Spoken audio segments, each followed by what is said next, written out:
Was a stunning and brutal end to a life of luxury. Tomorrow night, 48 Hours investigates the torture and murder of a prominent Florida millionaire. And as Troy Roberts reports, the story has its roots in the Rat Pack era of JFK and Sinatra.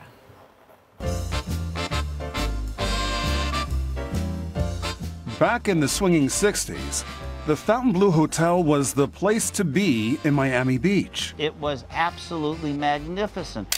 The glamour, the people that were there. From presidents to pop stars to everyday people who wanted to see and be seen. The family that owned the hotel were the Novaks, Ben and Bernice, successful Miami Beach royalty. Everybody wanted to see what Mrs. Novak was wearing. She always had to look absolutely better than anyone else. But Ben and Bernice's son Benji was not as charming as his famous parents. Everybody, as a young boy, were intimidated by him because he would fire housemaids or valet people or whatever he wanted to. Sound like a tyrant. He was, and he wasn't really an easy guy to like. Flash forward 30 years to July 2009, and a mysterious murder more than 1,200 miles away in the New York City suburb of Rybrook. When I first walked in, it was an overwhelming scene. It was just like, my God, I can't believe this. Benji Novak, the prodigal son and a self-made millionaire with his own convention business, is discovered bludgeoned to death with his eyes cut out.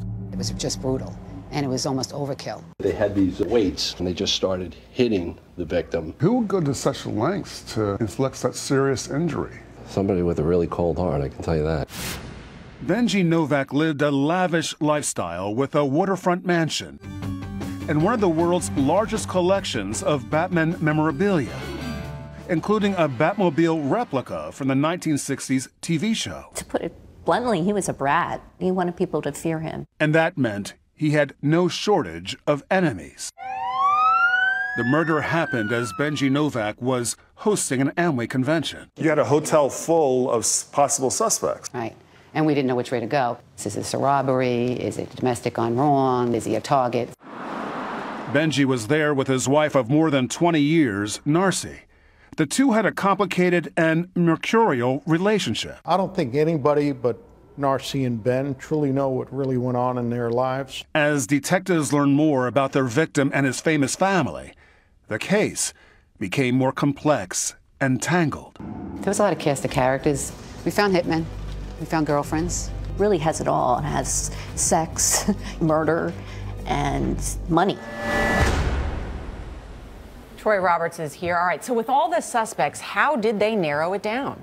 10 days after the murder, detectives received an anonymous letter implicating Benji's wife of 20 years, Narcy. With that tip, they began investigating and putting this crime together, and they found co-conspirators who confessed to this really complicated murder plot, which led to her arrest. You know, when somebody, though, cuts your eyes out in a murder, that's very, very personal. That's just not some random act, seemingly. It was brutal. Yeah. I've heard stories that she was involved in voodoo, and that's what she probably directed that attack on him, and it was very, very personal. Did they ever find out who wrote that letter? Gail, her sister. Her sister? Her sister wrote the letter. And that letter also led to another murder. It uncovered another murder. And we'll see all of this on 48 Hours? Yeah, right, what Troy? a story. That is a story. Moral of the story, be nice to people, always.